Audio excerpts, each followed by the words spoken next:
ओम नमो भगवते रामकृष्णाय।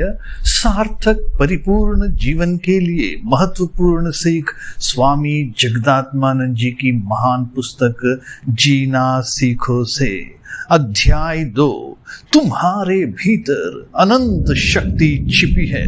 स्वामी विवेकानंद जी चाहते हैं कि हम सभी को अपने आप में, अपने आत्मा में सर्वोच्च विश्वास हो।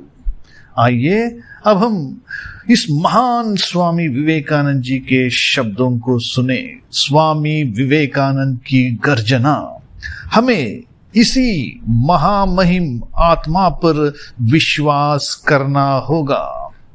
इसी विषय से शक्ति प्राप्त होगी।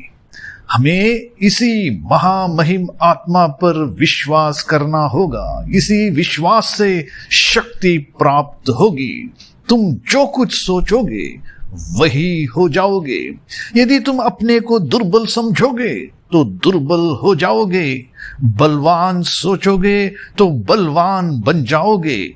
यदि तुम अपने को अपवित्र सोचोगे तो अपवित्र हो जाओगे। और यदि शुद्ध सोचोगे तो शुद्ध, पवित्र, परिशुद्ध हो जाओगे। इससे हमको शिक्षा मिलती है कि हम अपने को कमजोर न समझे, प्रत्युत अपने को बलवान और सर्वशक्तिमान माने। यह भाव हम में चाहे अब तक प्रकाशित न हुआ हो, परंतु वह हमारे भीतर है। जरूर हमारे भीतर संपूर्ण ज्ञान, सारी शक्तियां, पूर्ण पवित्रता और स्वाधीनता के भाव विद्यमान हैं। फिर हम उन्हें जीवन में प्रकाशित क्यों नहीं कर सकते? क्योंकि उन पर हमारा विश्वास नहीं है। यदि हम उन पर विश्वास कर सके तो उनका विकास होगा, जरूर होगा। निर्गुण ब्रह्म से हमें यही शिक्षा मिलती है। वेदांत से हमें यही शिक्षा मिलती है। बिल्कुल बचपन से ही बच्चों को बलवान बनाओ।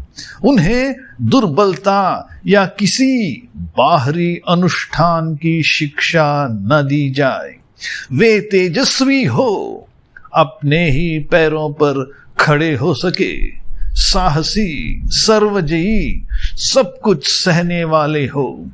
पर सर्वप्रथम उन्हें आत्मा की महिमा की शिक्षा दी जाए। स्वामी विवेकानंद जी कहते हैं, सर्वप्रथम उन्हें आत्मा की महिमा की शिक्षा दी जाए। यह शिक्षा वेदांत, केवल वेदांत में प्राप्त होगी।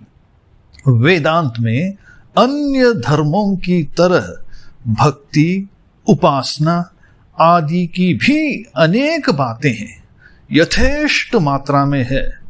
परंतु मैं जिस आत्म तत्व की बात कह रहा हूं वही जीवन है, शक्तिप्रद है और अत्यंत अपूर्व है। केवल वेदांत में ही वह महान तत्व है जिससे सारे संसार के भाव जगत में क्रांति होगी और भौतिक जगत के ज्ञान के साथ धर्म का सामंजस्य स्थापित होगा। ओम शांति शांति शांति। हरि ओम तत्सत। श्री राम कृष्णार्पणमस्तु।